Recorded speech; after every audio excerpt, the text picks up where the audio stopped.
دي صدح سنو يطبن سنو ماشي ربطكم قارتو سفر دير بانو هري لكن سفر كإذن كاب بلابي إذن كاب بلابي سفر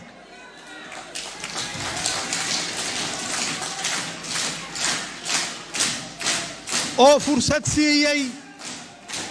سيئي رئيس وزراء هيجينو شقيو أو عن أمتنا وشقينو أو عن شعب كنا وشقينو هلك لا أركت دون هذا هلك لا أركت دون هذا وعاف مات لكن احترامك وينو ماشي كجرو ومدى الصومالية جاد مثشان احترام وينو ماشي كجرو ولا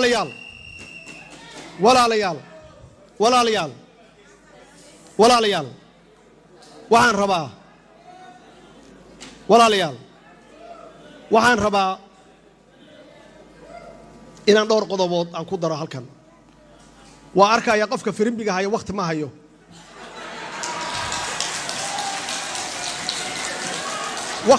وقتي قلده هذا وقتي قلده للجوجاي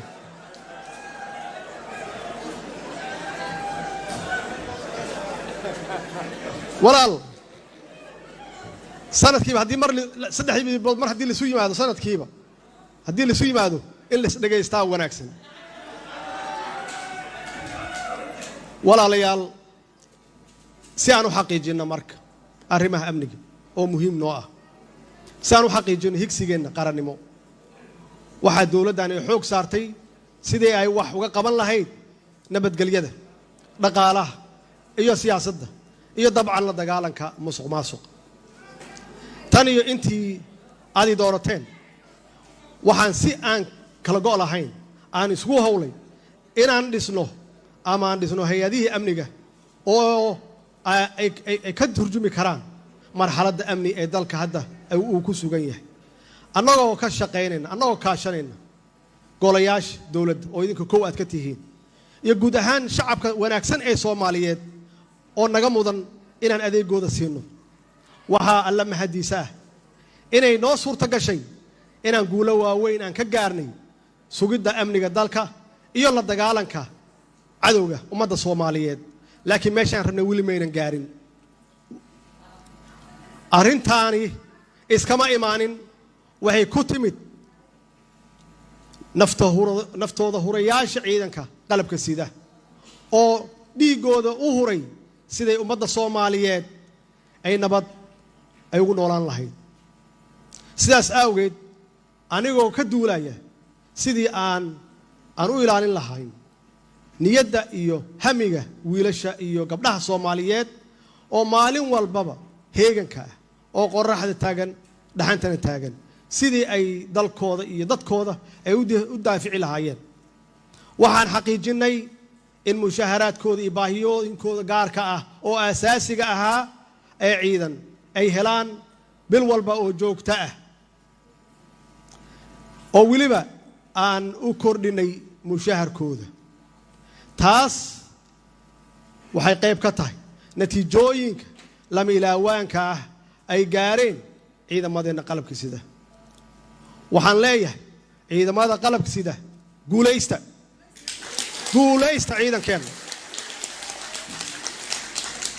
ciidankeena waxaan leenahay guulaysta waxaad samayseen taariikh halkaasna ka sii wada inta aad xaqiijinaysaan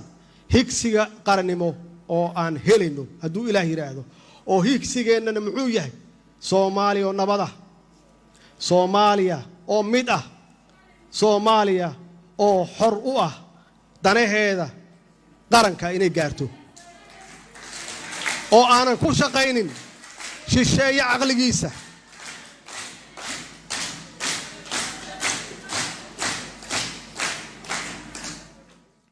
waxaan shaki ku jirin in dib u dhiska ciidanka uu ahaa shaqo aad iyo aad u dhib badan oo u xoog badan runtiina ay ahayd in mar hore la bilaabo laakiin waxa alla mahadiisa ah inaan hadda ku guulaysanay inaan taagno tiirarkii aasaaska u ahaa ciidanka Soomaaliyeed oo tayo leh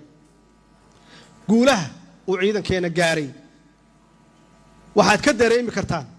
amniga magaalada Muqdisho inkastoo ay safar ka qodneen wali tusaale ahaan 3 bilood ee ugu horeysay ee sanadkii 2018 waxa magaalada Muqdisho ka dhacay 182 fal dambi halka 3 bilood ee ugu horeeyay ee sanadkii 2019 waxa ka dhacay 74 fal dambi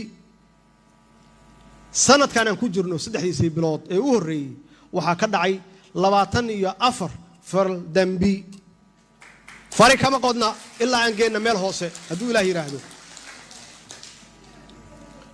waxaan markale shacabka Soomaaliyeed iyo hay'adaha kala duwan ee dawladda oo idinku koow aad ka tihiin aan ku boorinayaa inaan si wada jira looga wada shaqeeyo sidii kor loogu sii qaadi lahaa kalsoonida iyo wada shaqeynta ka dhaxaysa shacabka Soomaaliyeed iyo ciidanka qalabka sida ogeysiinta mudanayaal iyo marwooyin waxaan waqti hore aan bilownay inaan dhisno ciidan Soomaaliyeed oo isku dhafan si aan u helno ciidan qaran oo ka howlgali kara dhammaan dalka qaybihiisa oo dhan waxaan sidoo kale wadnaa qorshayaal aan kala shaqeynayno AMISOM African Union European Union iyo qaybaha kala duwan ee beesha caalamka kuwaasoo ujeedkoodu yahay sidii aan si dhameystiran uga la wareegi lahayn mas'uuliyadda nabadgelyo ee dalkeena muddo dhow haduu Ilaahay yiraahdo waxa la yiraahdaa transition plan yaa la yiraahdaa waxa arintaani marka ay hirgasho noo suurta galaysa koow in aan anagu qaadano mas'uuliyaddeena nabadgelyo ee dalkeena labo in aan la wareegno walaalaheena AMISOM oo maalin iyo habeen difaaca dhiigooda noo huray inaan kala wareegno hawsha waliba inaan wadamada deeqaha bixiya inaan ka nasino culayska dhaqaale ay ku bixiyaan ciidamadaas oo aan isku filnaano haduu Ilaahay yiraahdo si ujeedooyinkaas difaaca loo gaaro waxaan mar kale shacabka Soomaaliyeed aan ka codsanayaa inay garab istaagaan ciidankooda geesiyaasha dhinac walba inay garab istaagaan mudanayaal iyo marwooyin arrimaha dhaqaalaha waxa xusuus mudan ama xusid mudan in muddadii ay dawladdan jirtay aan wax badan ka qabanay dhinaca kobcinta dhaqaalaha sidaas awgeed marka laga reebo dhibaatooyinkii dhaqaale xumo ee ay keentay caabuqa corona waxaan alle mahadiisa inaan ku guuleysanay inaan sanad walbaba aan kor u qaadno dakhliga dawladda ee gudaha kaas oo ay sabab u ahayd in aan la dagaalano musuqmaasuqa iyo hufnaan la'aanta dhaqaalaha waxaan idin xaqiijinaynaa inaan si wadi jira ama aan si wadi doono la dagaalanka musuqmaasuqa haduu eeba yiraahdo waxaan sidoo kale maragma doonta in hay'adaha lacagaha adduunka ee loo yaqaan IMF-ka iyo bangiga adduunka World Bank-ga ay qoraaladoodii ugu dambeysay ay qireen in qaab xisaabeedka dawladdan uu yahay mid hufan oo daahfuran taas oo noo sahashay in laga cafiyo deymahaas tirada badan ee Soomaaliya lagu lahaa in ka badan 50 sano mudanayaal iyo marwooyin intaasoo idil waxaad ka ahdeen qayb maxaa yeelay xasiloonida dalka idinka iska lahaa garsoora arrimaha garsoorku waa dhexaadka nolosha ummadda Soomaaliyeed ummad kasta oo doonaysa inay nabad iyo xasilooni ku noolaato sidaas awgeed waxaan isbedel joogto aan ku wadnay hay'adihii garsoorka si aan u gaarno higsigeena qarannimo waxaan bilownay inaan hay'adaha garsoorka hay'adaha cadaaladda aan salka ka soo dhisno waxaana arintaasi soo nooleysay kalsoonida ay shacabka Soomaaliyeed u qabaan garsoorkooda sidoo kale si aan sare u qaadno tayada garsoorayaasha maxkamadaha waxaan hirgelinay imtixaano furan oo qof walba oo Soomaaliya uu ka qayb gali karo si aan u xulanno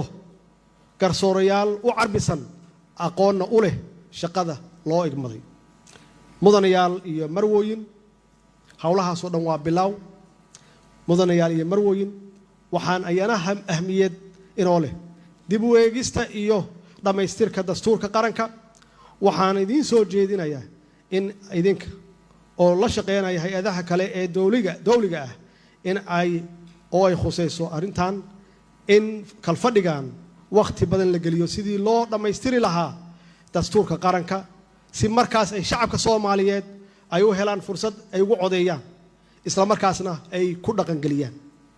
arrimaha dibadda dawladdu waxay muddadii ay shaqeynaysay ay hirgelisay siyaasad arrimo dibadeed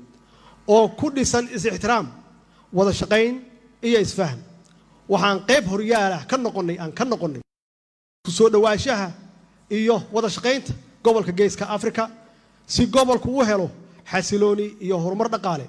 waxaan sida la socotaan aan si dhow arrimaha Geeska Afrika aan uga wada shaqeynaa dhammaan madaxda Geeska Afrika in si ixtiraam ay ku jirto aan faragelin la isugu samaynin aan isaga kaashanno arrimo badan ay ku jiraan dhaqaalaha meelna looga soo wada jeesto waxyaabaha xasilooni darrada ku keeni kara gobolka guud ahaan ama gaar ahaan qaybaha ka mid gobolka sidoo kale waxaan rabaa in aan idin cadeeyo in dantu ay ku jirto wada shaqeyn haddii noqoto dawladaha dariska ah in la iskaashado daris wanaag in lagu wada noolaado waxaan ballan qaadaynaa in dhankeenna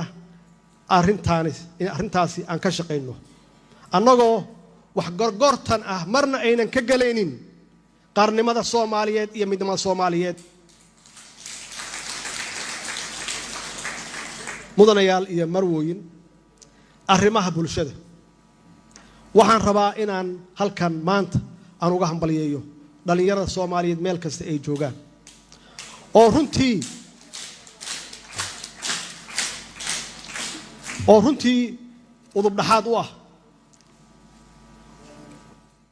udub dhaxaad u ah nabadgelyada iyo horumarka iftiimaya ee ummadda Soomaaliyeed ay maanta ku noolaanayso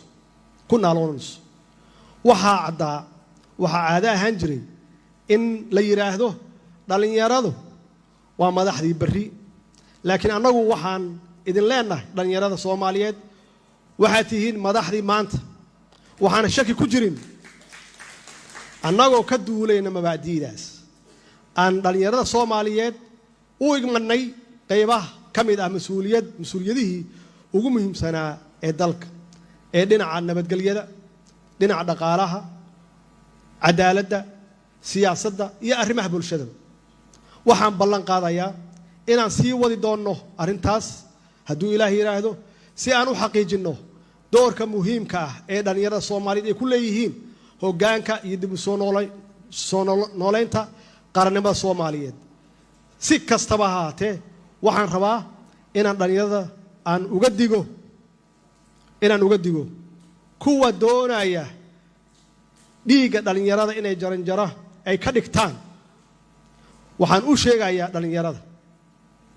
in aysan mar dambe aysan noqon aan loo isticmaalin dadka la yiraahdo ma liibaanaha lagu liibaano laguma liibaano dhalinyaradu inay ka fogaadaan 30 sano oo khibrad ay leeyihiin waa la soo shitay dagaal qabiil baa la soo galiyay haddana waxaa lagu wadaa dagaal argagixis dhalinyarada Soomaaliyeed intuu waqti ka lumi karo waa ka lumay maanta waxaa loo baahan yahay in mustaqbalkooda ka shaqeeyaan dawladdii kala shaqeyn lahaydna waa annaga mudanayaal iyo marwooyin shacabka Soomaaliyeed wuxuu soo maray marxalado badan oo aad u adag dagaal qabiil dagaal argagixisnimo abaaro iyo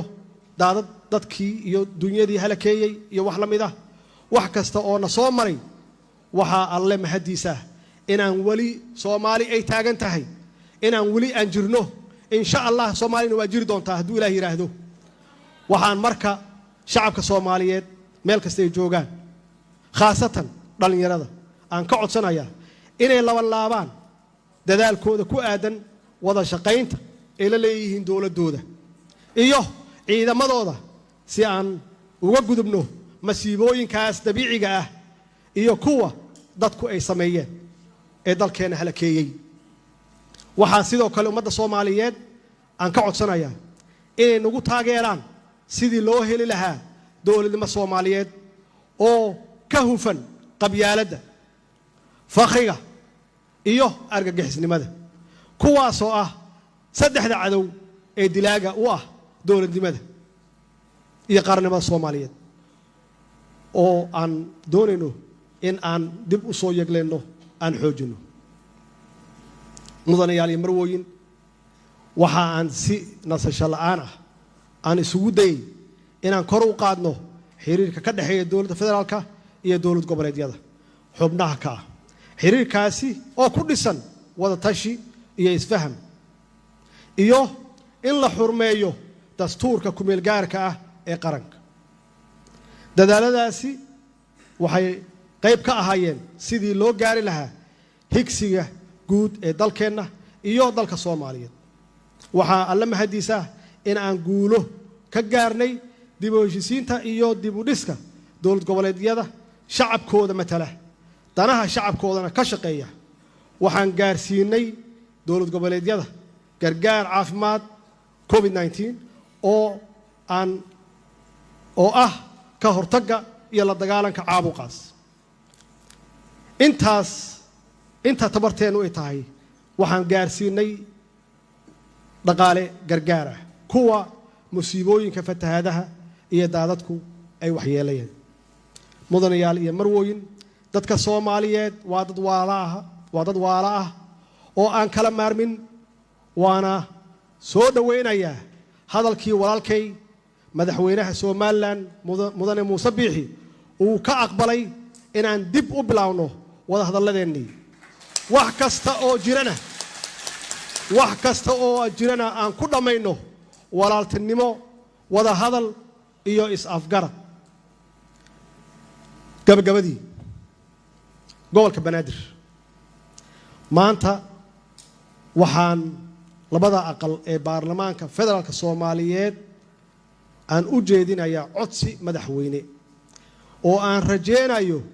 inaad iga aqbashaan aad igu taageertaan iguna sharaftaan si aan u muujino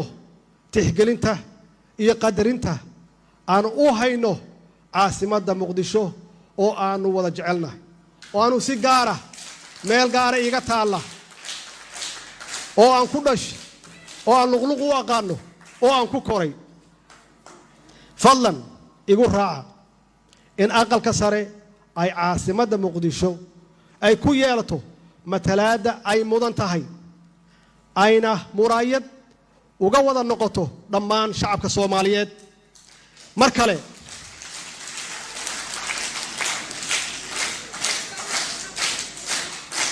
waa mahadsantihiin mar kale waxaan ummadda Soomaaliyeed meel kasta oo ay joogaan aan ugu baaqayaa inay ka qayb qaataan dib u dhiska dib u heshiisiinta nabadgelyada dalka horumarinta dhaqaalaha dib u dhiska adeegyada bulshada sida iskuulada iyo xarumaha caafimaadka dib u dhiska kaabayaasha dhaqaalaha sida dhismayaasha dawladda ama wadooyinka dekadaha iyo tan hadda aad wadaan oo muhiimka ah sidii aan u hirgelin lahayn doorashooyinka soo socda waxaana idinku dardargelinayaa ama idinku dardaarmayaa inaan ka difaacano dalkeenna inaan diinteenna aan difaacano ka difaacano argagixisada inaan ka difaacano qabyaalistayaasha ama qabyaaladda inaan ka difaacno in aan la dagaalno fakhriga waa saddexda cudur ee dilaaga u ah dowladnimada Soomaaliyeed iyo qaranka Soomaaliyeed waxaan si rasmi ah aan ugu dhawaaqayaa inuu idin furmay ama idin furan yahay kal fadhiga toddobaad wasalaamu calaykum waraxmatullaahi wabarakaatuh dadku way fadhiyayaan madaxweynaha un baa baxaya dadka kale oo dhan waa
guddoonka iyo guddiya madaxweynaha